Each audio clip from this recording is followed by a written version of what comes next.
10 अप्रैल 2025 के बच्चे अपनी उन्नति के लिए रोज पोता मेल निकालो। सारे दिन में चलन कैसी रही चेक करो। यज्ञ के प्रति ऑनेस्ट ईमानदार रहे। प्रश्न, किन बच्चों के प्रति बाप का बहुत रिगार्ड है? उस रिगार्ड की निशानी क्या है? उत्तर, जो बच्चे बाप के साथ सच्चे, यज्ञ के प्रति ईमानदार हैं, कुछ भी छिपाते नहीं हैं, उन बच्चों प्रति बाप का बहुत रिगार्ड है। रिगार्ड होने के कारण पुचकार दे उठाते रहते हैं, सर्विस पर भी भेज देते हैं। बच्चों को सच सुनाकर श्रीमत लेने की अकल होनी चाहिए। गीत, महफिल में जल उठी क्षमा। ओम शांति। अब यह गीत तो हुआ रॉन्ग, क्योंकि परमात्मा कोई क्षमा तो है नहीं। परमात्मा को वास्तव में क्षमा नहीं कहा जाता है। यह तो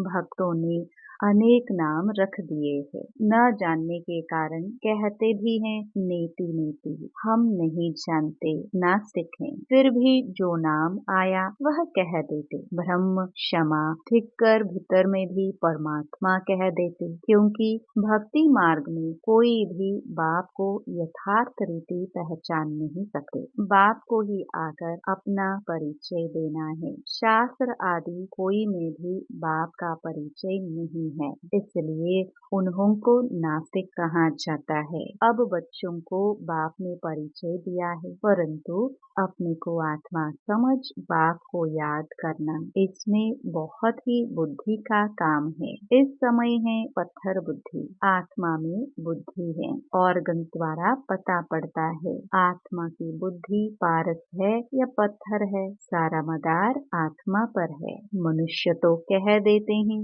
आत्मा ही परमात्मा है, वह तो निर्लेप है, इसलिए जो चाहो करते रहो। मनुष्य होकर बाप को ही नहीं जानते हैं। बाप कहते हैं माया रावण ने सबकी पत्थर बुद्धि बना दी है। दिन प्रतिदिन तमो प्रधान जासी होते जाते हैं। माया का बहुत जोर है, सुधरते ही नहीं। बच्चों को समझाया जाता है रात को सारे दिन का पोता मेल निकालो। क्या किया हमने? भोजन देवताओं मिसल खाया, चलन कायदे से चली या अनाड़ियों मिसल। रोजाना अपना पोता मेल नहीं संभालेंगे तो तुम्हारी उन्नति कभी नहीं होगी।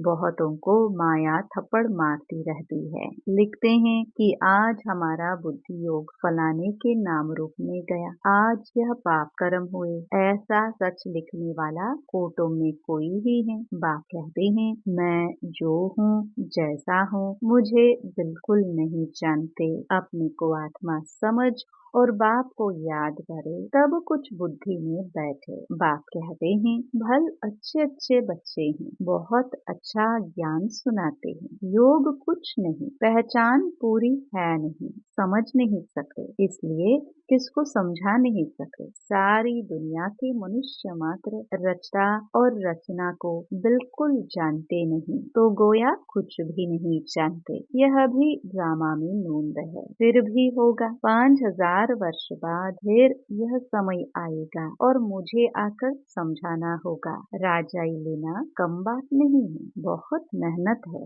माया अच्छा ही वार करती है, बड़ी युद्ध चलती है, बॉक्सिंग होती है ना। बहुत होशियार जो होते हैं उनकी ही बॉक्सिंग होती है, फिर भी एक दो को बेहोश कर देते हैं ना। कहते हैं बाबा माया के बहुत तूफान आते हैं, यह होता है, तो भी बहुत थोड़े सच लिखते हैं। बहुत हैं जो छिपा लेते हैं। समझ नहीं कि मुझे बाप को कैसे सच सुनाना है, क्या श्रीमत लेनी है, वर्णन नहीं कर सके। बाप जानते हैं माया बड़ी प्रबल है, सच बतलाने में बड़ी लज्जा आती है। उनसे कर्म ऐसे हो जाते हैं जो बताने में लज्जा आती है। बाप तो बहुत रिगार्ड दे उठाते हैं, यह बहुत अच्छा है, इनको ऑलराउंड सर्विस पर भेज दूंगा। बस देह अहंकार आया, माया का थप्पड़ खाया, यह गिरा। बाबा तो उठाने लिए महिमा भी करते हैं, पुचकार दे उठाऊंगा, तुम तो बहुत अच्छे हो, स्थूल सेवा में भी अच्छे हो, परंतु यथार्थ रीति बैठ बताते हैं कि मंजिल बहुत भारी है। देह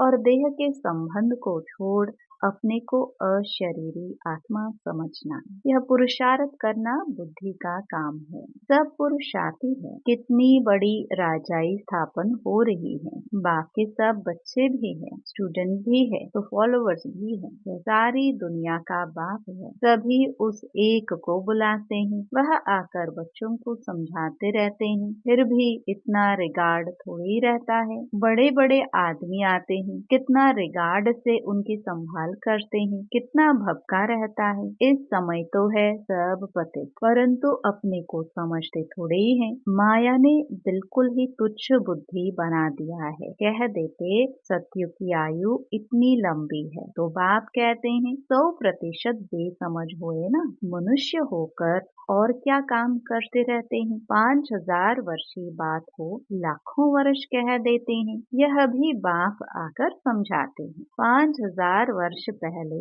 इन लक्ष्मी नारायण का राज्य था। यह दैवी गुण वाले मनुष्य थे, इसलिए इनको देवता, आसुरी गुण वाले को असुर कहा जाता है। असुर और देवता में रात दिन का फर्क है। कितना मारामारी झगड़ा लगा पड़ा है। खूब तैयारियां होती रहती हैं। इस यज्ञ में सारी दुनिया स्वाहा होनी है। इनके लिए ये सब तैयारियां चाहिए ना। बॉम्ब्स निकले सो निकले, फिर बंद थोड़े हो सकते। थोड़े समय के अंदर सबके पास ढेर हो जाएंगे, क्योंकि विनाश तो फटाफट होना चाहिए ना। फिर हॉस्पिटल आदि थोड़ी रहेगी, किसको पता भी नहीं पड़ेगा। माफी का घर थोड़ी है। विनाश साक्षात्कार कोई पाई पैसे की बात नहीं है। सारी दुनिया की आग देख सकेंगे, साक्षात्कार होता है। सिर्फ आग ही आग लगी हुई है। सारी दुनिया खत्म होनी है। कितनी बड़ी दुनिया है। आकाश तो नहीं जलेगा। इनके अंदर जो कुछ है सब विनाश होना है। सतयुग और कलयुग में रात दिन का फर्क है। कितने ढेर मनुष्य हैं, जानवर है, कितनी सामग्री है। यह भी बच्चों की बुद्धि में मुश्किल बैठता है। विचार कर, 5000 वर्ष की बात है।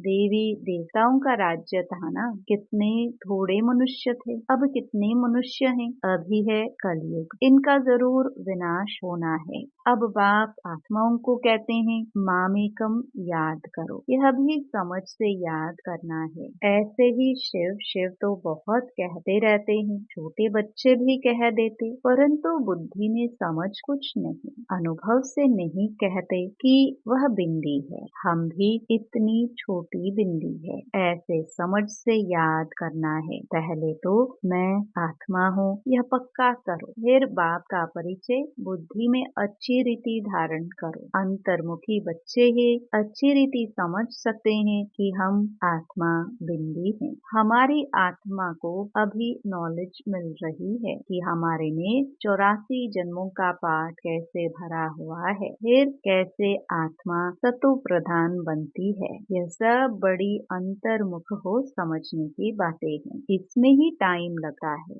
बच्चे जानते हैं हमारा यह अंतिम जन्म है। अभी हम जाते हैं घर। यह बुद्धि में पक्का होना चाहिए कि हम आत्मा हैं। शरीर का भान कम हो तब बातचीत करने में सुधार हो, नहीं तो चलन बिल्कुल ही बतर हो जाती है। क्योंकि शरीर से अलग होते नहीं, देह अभिमान में आकर कुछ न कुछ कह देते हैं। यज्ञ से तो बड़े ऑनेस्ट चाहिए। अभी तो बहुत अलबेले हैं। खान पान वातावरण कुछ सुधारा नहीं है। अभी तो बहुत टाइम चाहिए। सर्विसेबल बच्चों को ही बाबा याद करते हैं, पद भी वही पा सकेंगे। ऐसे ही अपने को सिर्फ खुश करना, वह तो चना चबाना है। इसमें बड़ी अंतर्मुखता चाहिए। समझाने की भी युक्ति चाहिए। प्रदर्शनी में कोई समझते थोड़े ही है, सिर्फ कह देते कि आपकी बातें ठीक है। यहाँ भी नंबर वार है, निश्चय है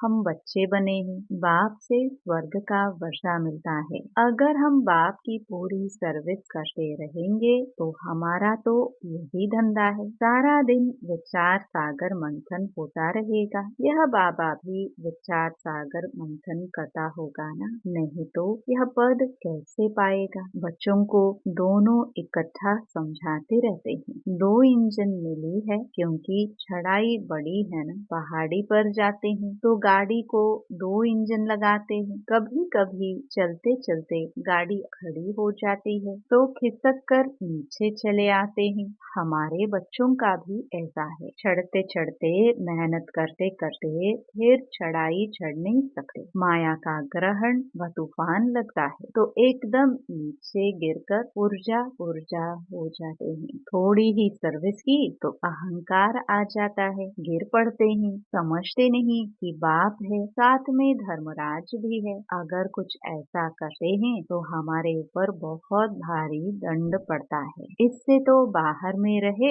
वह अच्छा है। बाबा का बनकर और वर्षा लेना, माफी का घर नहीं, बाप का बनकर और फिर ऐसा कुछ करते हैं तो नाम बदनाम कर देते हैं। बहुत चोट लग जाती है। वारिस बनना कोई माफी का घर थोड़ी है। प्रजा में कोई इतने साहूकार बनते हैं, बात मत पूछो। अज्ञान काल में कोई अच्छे होते हैं, कोई कैसे। नालायक बच्चे को तो कह देंगे हमारे सामने से हट जाओ। यहाँ एक दो बच्चे की तो बात नहीं, यहाँ माया बड़ी जबरदस्त है। इसमें बच्चों को बहुत अंतर्मुख होना है, तब तुम किसको समझा सकेंगे। तुम्हारे पर बलिहार जाएंगे और फिर बहुत पछताएंगे। हम बाबा के लिए इतनी गाली देते आए, सर्वव्यापी कहना या अपने को ईश्वर कहना उन्हों के लिए सजा कम थोड़ी है। ऐसे ही थोड़े ही चले जाएंगे, उन्हों के लिए तो और ही मुसीबत है। जब समय आएगा तो बाप इन सब से हिसाब लेंगे। कयामत के समय सबका हिसाब किताब चुकतो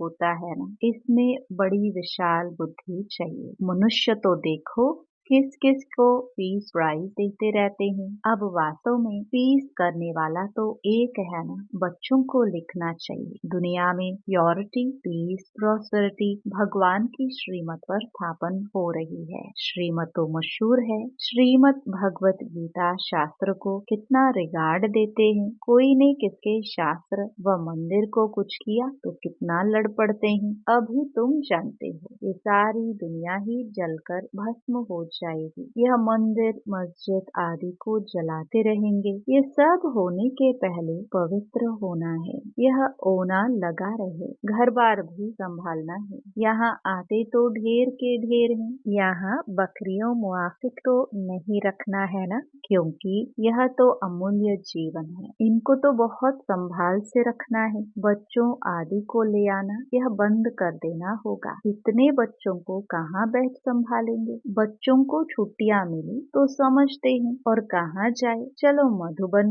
में बाबा के पास जाते हैं। यह तो जैसे धर्मशाला हो जाए। फिर यूनिवर्सिटी कैसे हुए, बाबा जांच कर रहे हैं। फिर कब ऑर्डर कर देंगे बच्चे कोई भी न ले आए। यह बंधन भी कम हो जाएंगे। माताओं पर तरस पड़ता है। यह भी बच्चे जानते हैं शिव बाबा तो है गुप्त, इनका भी किसको रिगार्ड थोड़ी है। समझते हैं हमारा तो शिव बाबा से कनेक्शन है, इतना भी समझते नहीं। शिव बाबा ही तो इन द्वारा समझाते हैं ना। माया नाक से पकड़ उल्टा काम कराती रहती है, छोड़ती ही नहीं। राजधानी में सब चाहिए ना। यह सब पिछाड़ी में साक्षात्कार होंगे, सजाओं के भी साक्षात्कार होंगे। बच्चों को पहले भी यह सब साक्षात्कार हुए हैं, फिर भी कोई कोई पाप करना छोड़ते नहीं। कई बच्चों ने जैसे गांठ बांध ली है कि हमको तो बनना ही थर्ड क्लास है, इसलिए पाप करना छोड़ते ही नहीं। और ही अच्छी रीति अपनी सजाएं तैयार कर रहे हैं। लक्ष्मी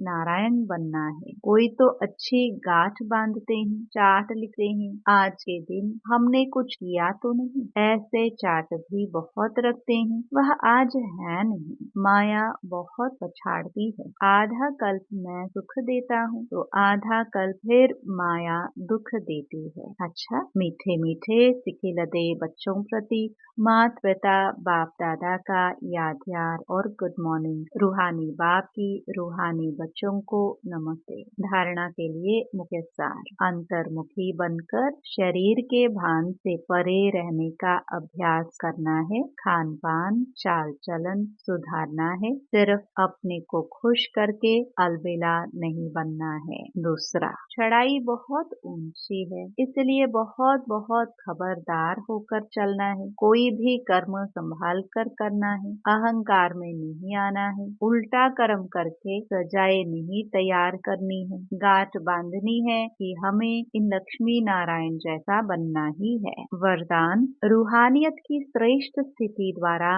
वातावरण को रूहानी बनाने वाले सहज पुरुषार्थी भव। रूहानियत की स्थिति द्वारा अपने सेवा केंद्र का ऐसा रूहानी वातावरण बनाओ जिससे स्वयं की और आने वाली आत्माओं की सहज उन्नति हो सके, क्योंकि जो भी बाहर के वातावरण से थके हुए आते हैं उन्हें एक्स्ट्रा सहयोग की आवश्यकता होगी। इसलिए उन्हें रूहानी वायुमंडल का सहयोग दो। सहज पुरुषार्थी बनो और बनाओ। हर एक आने वाली आत्मा अनुभव करे कि यह स्थान सहज ही उन्नति प्राप्त करने का है। स्लोगन, वरदानी बन शुभ भावना और शुभ कामना का वरदान देते रहो। अव्यक्त इशारे, कंबाइंड रूप की स्मृति से सदा विजयी बनो। बात कंबाइंड है, इसलिए उमंग उत्साह से बढ़ते चलो। कमजोरी, दिल शिकस्तपन बाप के हवाले कर दो। अपने पास नहीं रखो। अपने पास सिर्फ उमंग उत्साह रखो। सदा उमंग उत्साह में नाचते रहो, गाते रहो और ब्रह्मा भोजन करते रहो।